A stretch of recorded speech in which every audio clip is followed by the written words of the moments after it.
on Radio Scotland 810 medium wave, 92 to 95 FM.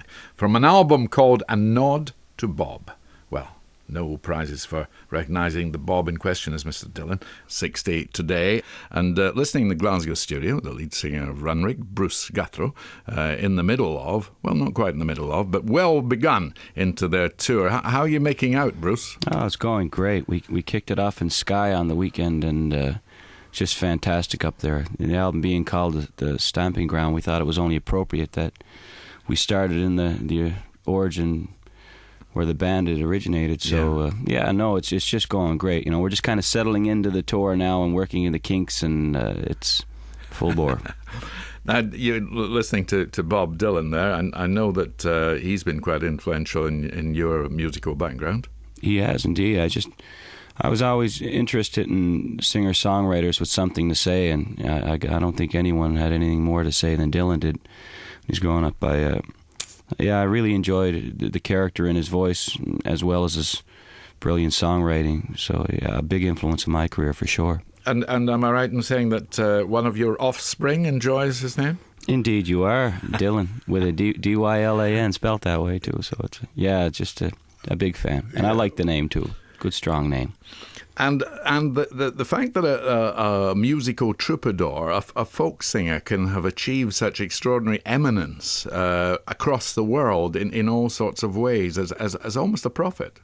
Indeed. Yeah, he's again. You know, I think he lucked into his time.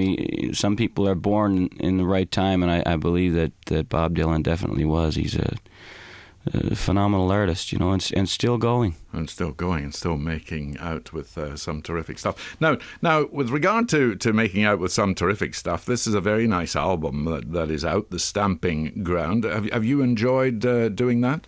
I have. We really have. It's been...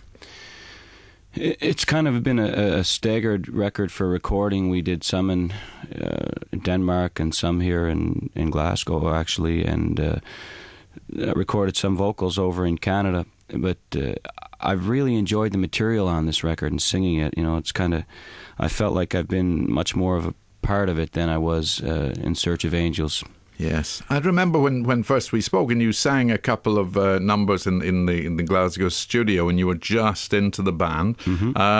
I dare say you're much further down the road in all sorts of ways within the musical groove and the whole social tapestry of Runrig. Absolutely, you know, it's just I feel very much a part of it now. It's the guys are like family when I come over, and you know, on a personal level as well as a musical level. And I think we've kind of reached a nice balance as far as who I am and who they are, and making it all work. And it's live. There's an incredible comfort zone when we hit the stage, and in studio as well. It's really been a great experience.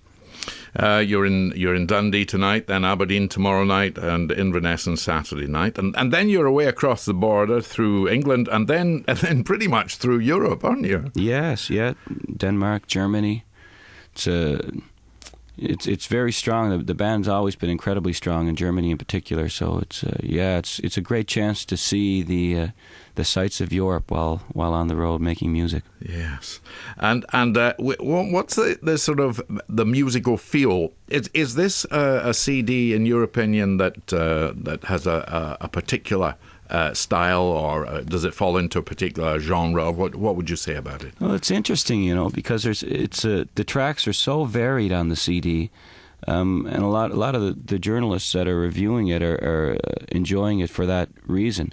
It seems like we set out to try and capture the old feel, the energy, and the kind of that raw Celtic energy of Runrig, and I think we've managed to do that, but we've also kind of gone more progressive than Runrig has ever gone in a... I don't know if I want to use the word commercial, but I may have to here. In a radio friendly sort of way, you know, we kind of got more modern with some experimenting with programs and different things. So there's a really kind of a really neat balance happening on the record that I'm really enjoying. I just bought a treadmill home, so it's the CD that I put on when I'm running all the time, and I'm really enjoying it. The reaction of the audiences so far in the lovely island of Skye and in Perth? Oh, incredible. Just unbelievable. We had the Skye Pipe Band join us on stage for the launch of the CD in Skye, and they're just over the moon, you know. It's just it's unbelievable. It's always, you know, the Runrig audience has always been fantastic, but this CD is a bit more of the raw feel, and it's more driven when we play live, so which even increases the excitement. So it's been incredible so far. Bruce, thanks very much. We're going to play one thing. Now, I know you wrote this with Malcolm Jones. Was that an interesting experience? It was great. You know, I don't generally write poetry as such. It's usually lyrical come with melody for me when it comes to songwriting. But I asked Malcolm if he had an air, a slow air, because I had a lyric that I thought would suit it. And so, sure enough, he picked up the accordion, and the first one he played happened to fit the meter of the song that I had written to a T. So we just kind of worked out a few little melodic changes and dropped. I think I wrote another verse for it, and away we went. And it's just one of those songs that kind of fell into place within a day or two. Great. We'll listen to that right now. Enjoy the rest of the tour, and give the MacDonald brothers our compliments. Thank you, Iain. Always a pleasure. Bye-bye.